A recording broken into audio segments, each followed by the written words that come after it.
The current day, the Russian military shelled the city of Bakhmut. This was reported in the main directorate of the SES in Donetsk region. As a result of the blows, the territory of the agricultural enterprise was destroyed. 2 hangars and agricultural machinery were damaged. After the shells hit, the insulation of the hangar roof caught fire in an area of about 200 square meters. There is no information about the dead and injured. Currently, the Russian military killed 3 civilians in Donetsk, 2 in Avdiivka and 1 in Drushkivka. 2 more people were injured. This was announced by the head of the Donetsk Regional Military Administration, Pavlo Kyrylenko. According to the General Staff, during the day, in the Donetsk direction, units of the Russian military shelled Ukrainian defenders' positions along the entire line of contact. The towns of Slavyansk, Lysychansk and Orikhovo were hit. For the past 24 hours, pyrotechnic units of the main directorate of the State Emergency Service in Donetsk region have made 9 trips to Kramatorsk, Bakhmut, Volnovakha and Pokrovsky districts. 63 units of explosive devices were found, namely 1 rocket-propelled grenade, 1 anti-tank mine and 61 cumulative fragmentation warheads. In total, since the beginning of the full-scale invasion of the Russian Federation by units of the SES of Donetsk region, more than 4,200 explosive devices have been detected and neutralized. The Russian army continues to shell civilian infrastructure of the Luhansk region. The head of the regional military administration, Serhiy Haidai, said that the Russian military hit a bakery that was baking bread for the residents of Lysychansk this day. In addition to the bakery, several government buildings and 2 high-rise buildings were damaged. A local woman was injured during the shelling of Privilla. Police took the woman to the hospital. Yerske community was severely damaged. 19 houses were damaged. Another 6 residential buildings were damaged in Vrubivka. According to Haidai, currently due to ongoing street fights, it is difficult to count the number of destructions in Severodonetsk. The head of the region added that the Russian military is shelling the region with mortars, artillery and jet artillery. The current day, 98 civilians were evacuated from Lysychansk.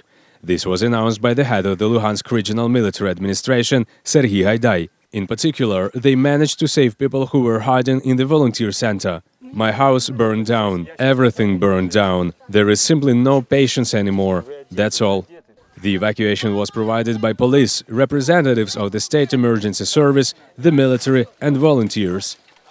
Everything was smashed in the House of Technology. Everything was completely smashed and burned. Everyone is alive who had relatives went to relatives, and the others stayed until morning, until dawn, and soon everyone was here. The House of Technology burned down completely. We are from the volunteer center, from the House of Technology. The shelling started yesterday. The room was badly damaged. We barely escaped from there, because it was burning, the upper floors were falling. We left, we were met by the police, they patrolled the city and gave us a hiding place. Some went home who lived nearby, and we just kept a bunch. Secretly, quietly, they were able to overcome a dangerous path and have already exulted with relief, the head of the region wrote in his Telegram channel. The current day, the city of Chuhuiv in the Kharkiv region came under fire from the Russian army.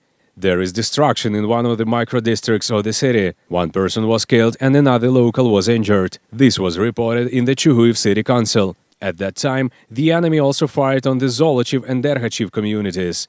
2 people were killed and 2 other Balaklia residents were injured.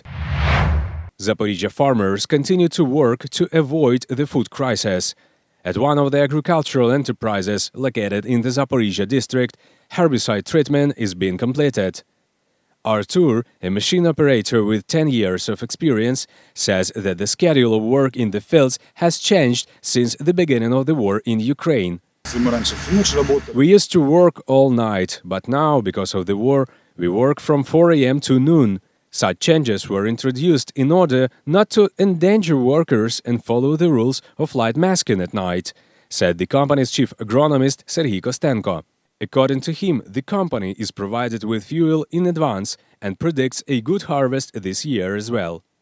Last year we had a record. I think this year will be a little less, but we will have a harvest. В нашій області треба Our region needs 200-250,000 tons of bread so that there are no problems. Even the territory where they work today will fully provide this volume. We have enough stocks of bread. We even have a lot of bread reserved for March-April. There is enough bread for the region to live on bread until winter. And then the harvest will be reaped. We have another problem. We have a problem to take out this harvest, to sell this harvest. According to the head of the agricultural enterprise, Gennady Marich, the company's warehouses now have products of the last harvest, which they cannot sell. Якщо нам поможуть If they help us unlock our ports, we'll take the grain out. If the ports are not unlocked, we will not take it out by rail. It's just unreal. So far, 4,000-5,000 tons of grain crops and up to 50 units of equipment have been transported to Zaporizhia district from Pology district, where their production facilities were located before the war. The rest of the equipment and products are blocked by the Russian occupiers. Звертаються аграрії з окупованих Farmers from the occupied territories are repelling their machinery, and grain from elevators have been stolen. They are forced to sign contracts.